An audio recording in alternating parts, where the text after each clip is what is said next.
l'enfant vous prend quand même pour un modèle, n'est-ce pas? Et l'enfant pense que vous êtes capable de lui donner de bons conseils. Bon, mais les Auréliens, il y en a nombreux ici.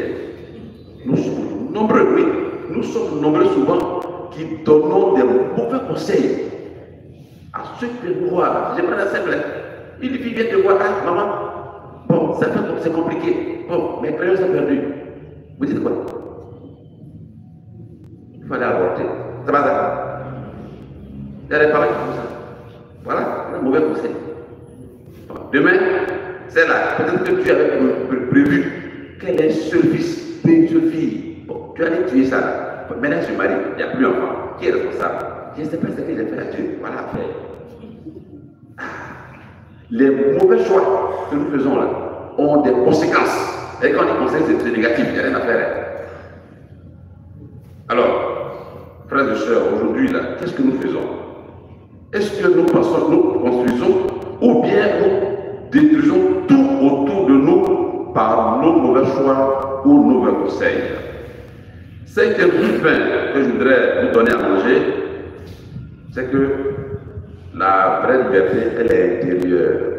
C'est vrai, Jean a été arrêté. Physiquement, il est enfermé entre quatre murs. Hein. Mais lui, vis-à-vis de sa conscience, il est libre. Il est libre, oui, il est libre. Dans sa tête, il est libre. Avec sa conscience, il est vraiment en paix. Alors aujourd'hui, là, qu'est-ce qui nous enchaîne? Nous sommes de moi jusqu'à vous, qu'est-ce qui nous enchaîne? Est-ce que nous sommes aujourd'hui prêts à offrir ces chaînes-là à l'évangile pour que l'évangile vienne les briser et que nous soyons des hommes libres, des femmes et des hommes libres au sens propre du terme? À chacun de réfléchir, d'essayer de voir. C'est vrai, je suis là comme ça, mais je sais que quelque part, chacun de représente quelque part. Sixième petit pain, conformer sa vie à sa foi, c'est-à-dire nous sommes appelés à être prophètes au quotidien. Tu as dit oui le jour où tu baptisais, et ce oui doit te suivre, quelles que soient les circonstances et les occasions qui se donnent à toi. C'est un oui pour la vie. Un oui pour la vie. Vous dites un oui, tu as dit oui, ça doit être oui. C'est-à-dire ce qui sort là, vraiment, il faudrait que ça manifeste ce que tu es vraiment à l'intérieur. Malheureusement, on a tellement peur de perdre nos privilèges que bien des fois, c'est du bout des lèvres que nous parlons. Voilà ce qu'on dit là. Mais, et bien, comment on va dire non, mais frère, on est à la réunion, mais je n'étais pas d'accord. Mais comment on va vous dire là? Je vous dis. C'est pas que nous allons souvent. On va à la réunion pour la réunion conseil partiel. On a fini par rendre compte de façon correcte. Et même quand ils parlaient là, moi je n'étais pas d'accord avec eux. Mais j'ai fait comment? Comme on dit des trucs comme ça, c'est le Christ qui a parlé. Ça va pas c'est là que vous voyez, on est plus. C'est-à-dire, comme le dit le pape François de Vénéré de moi, il dit il faut qu'il y ait cette cohérence dans notre vie. Oui, on doit être cohérent.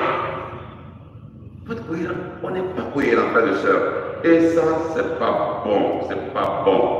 Et le dernier petit pain, c'est que rien n'est perdu de ce qu'on fait pour Dieu.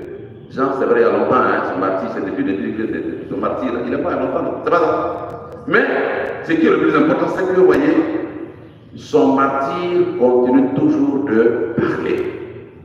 Après, on dira que les hommes, qu'est-ce qui survit aux hommes? Ce sont les actes, les bons actes qu'ils posent, qui leur survivent. Voilà. Il y a des gens dont on parle aujourd'hui souvent, mais quand on entend ça, on dit c'est celui-là. Ça va là? Donc, frères et sœurs, faisons l'effort de bons actes. Voilà. Laissons de bonnes traces sur cette terre-là. De sorte que, bon, ceux qui ne nous ont pas connus, en entendant, en les voyant, se disent ah oui, ça c'est vrai. Prions. Seigneur, donne-moi le courage de Jean-Baptiste, le courage de la vérité et la force de la fidélité. Donne-moi également la liberté d'un cœur tout entier tourné vers toi. Aide-moi à être un témoin humble et clair de ton amour et de ta justice. Amen.